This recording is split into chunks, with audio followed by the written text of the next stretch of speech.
ಚಿತ್ರದುರ್ಗದ ರೇಣುಕಾಸ್ವಾಮಿ ಕೊಲೆ ಪ್ರಕರಣಕ್ಕೆ ಸಂಬಂಧಪಟ್ಟಂತೆ ಜೈಲಿನಲ್ಲಿ ಯಾರ ಮೇಲೂ ಕೂಡ ದರ್ಶನ್ ಹಲ್ಲೆ ಮಾಡಿಲ್ಲ ಅಂತ ಹೇಳಿ TV5ಗೆ ಜೈಲಿನ ಉನ್ನತ ಅಧಿಕಾರಿಗಳು ಮಾಹಿತಿಯನ್ನು ಕೊಟ್ಟಿದ್ದಾರೆ. ಎಲ್ಲವೂ ಊಹಾಪೋಹದಂತೆ ಕಾಣಿಸ್ತಾ ಇದೆ.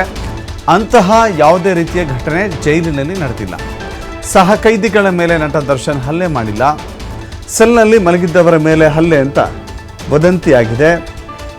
ಅನುಕುಮಾರ್, ಜಗ್ಗಾ, ನಾಗರಾಜ್, ಪ್ರದೋಷ್, ಲಕ್ಷ್ಮಣ್ ಮೇಲೆ ಹಲ್ಲೆ ಮಾಡಲಾಗಿದೆ ಎನ್ನುವುದು ಕೇವಲ ವದಂತಿ ಅಂತ ಹೇಳಿ ಅಧಿಕಾರಿಗಳು ಸ್ಪಷ್ಟಪಡಿಸಿದ್ದಾರೆ.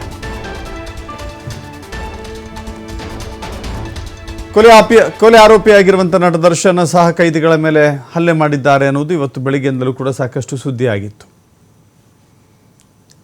ಸಹ ಕೈದಿಗಳ ಜೊತೆ ಕಿರಿಕ್ ಮಾಡಿಕೊಂಡಿದ್ದಾರೆ. ಸೊ ಹೀಗಾಗಿ ನಾವೇನು ತೋರಿಸ್ತಾ ಇದ್ದೀವಿ, ಇಂಥ ಆರೋಪಿಗಳ ಜೊತೆ ಒಡೆದಾಟ ಮಾಡಿಕೊಂಡಿದ್ದಾರೆ, ದೈಹಿಕವಾಗಿ ಕಿರುಕುಳ ಕೊಟ್ಟಿದ್ದಾರೆ ಅಂಥೇಳಿ ವರದಿಯಾಗಿತ್ತು. ಇದೇ ವಿಚಾರಕ್ಕೆ ಸಂಬಂಧಪಟ್ಟಂತೆ ಈಗ ಅದನ್ನು ಕ್ರಾಸ್ ವೆರಿಫೈ ಮಾಡ್ತಾ ಹೋದರೆ ದರ್ಶನ್ ಯಾವುದೇ ರೀತಿಯ ಹಲ್ಲೆ ಮಾಡಿಲ್ಲ ಅನ್ನೋದು ಗೊತ್ತಾಗ್ತಾ ಇದೆ. ಪವನ್ ನೋಡಿ, ನಾವು ತೋರಿಸ್ತಾ ಇದ್ದೀವಿ, ಆರೋಪಿ ಪವನ್ ಅಂತ ಬರುವಂಥ ವ್ಯಕ್ತಿ, ರಾಘವೇಂದ್ರ, ಪ್ರದೋಷ್, ಇನ್ನಿತರ ಸಹ ಕೈದಿಗಳಿದ್ದಾರಲ್ಲ, ಅಂಥ ಕೈದಿಗಳ ಮೇಲೆ ಹಲ್ಲೆ ಮಾಡಿದ್ದಾರೆ ದರ್ಶನ್ ಅನ್ನುವ ಆರೋಪ ಇತ್ತಲ್ಲ. ಸೊ ಆ ವಿಚಾರಕ್ಕೆ ಸಂಬಂಧಪಟ್ಟಂತೆ ಮಾಹಿತಿಯನ್ನು ಪಡಿತಾ ಹೋದರೆ ದರ್ಶನ್ ಯಾವುದೇ ರೀತಿ ಹಲ್ಲೆ ನಡೆಸಿಲ್ಲ ಅಂತ ಹೇಳ್ತಾ ಇದ್ದಾರೆ.